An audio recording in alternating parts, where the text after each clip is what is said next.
Bonjour, je m'appelle Frédéric Gauthier-Gaudreau, paramédic depuis 2009 pour Ambulance Capitale Nationale à Québec.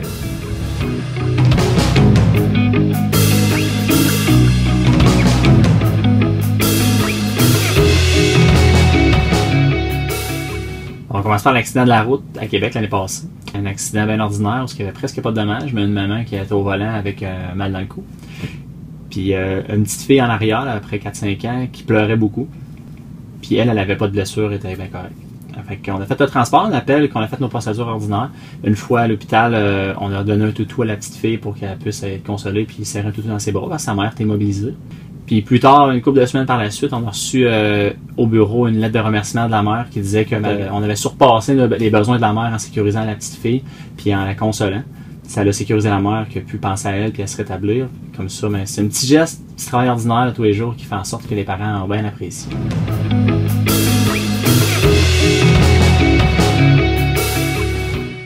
Oui, je suis allumé il y a 2-3 ans avec mon collègue Bob Murphy. Il y avait eu un déversement d'ammoniac à l'usine dans les réfrigérateurs. Puis il y avait eu 9 personnes incommodées par les vapeurs d'ammoniac.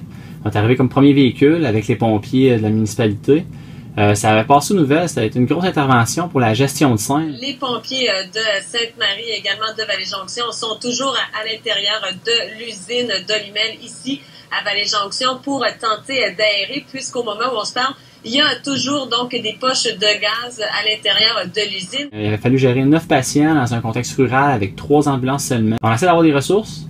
Là, on n'en avait pas. Fait qu'on il y a 2 véhicules qui ont fait des transports d'eau avec un patient qui était plus pire puis un patient qui était très stable. Nous, on a transporté dans notre ambulance 4 personnes vers l'hôtel du Lévis qui étaient très stables, mais qui avaient juste besoin d'une consultation pour s'assurer qu'il n'y ait pas d'effet rebond à l'ammoniac.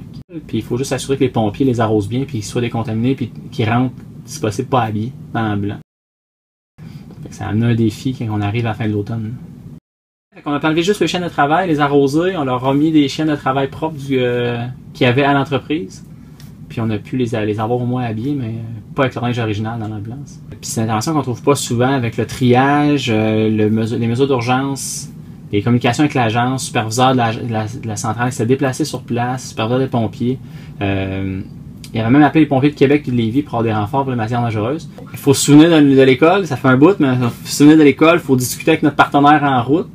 Puis on avait pu lire dans le camion, on a un guide de mesures d'urgence, on a pu lire le guide en route pour s'assurer de faire les bons gestes une fois rendu là-bas.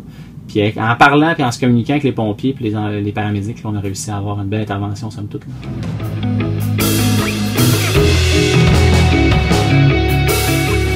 Un petit enfant s'était coincé la main dans un semi-sous-sol, dans une fenêtre en guillotine, puis la fenêtre avait fermé sur ses doigts. Le petit enfant pleurait à l'intérieur, puis c'était un passant dans sa vanne à l'extérieur qui l'a entendu. Suite à avoir entendu les cris, les fenêtres fermées, là, parce que le jeune criait fort, il est sorti, il a ouvert la fenêtre, puis il l'a sorti. Il a appelé l'ambulance, la police. Nous, on est arrivés en même temps que la police. On a pris en charge le petit enfant qui avait les doigts écrasés. Puis la police est allée en dedans pour retrouver le père avec un ami complètement intoxiqué par la drogue puis l'alcool. Il dormait encore. Il n'avait pas entendu l'enfant se réveiller. L'enfant était sale, il avait pas pris de bain depuis quelques jours, je pense. Fait qu'il a fallu le nettoyer un peu dans l'ambulance. On a appelé la mère. On a fait appeler la mère par la police.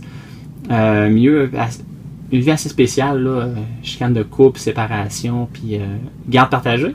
On a une obligation envers les enfants qui sont maltraités de le dénoncer. De dénoncer la maltraitance puis les abus sur les enfants.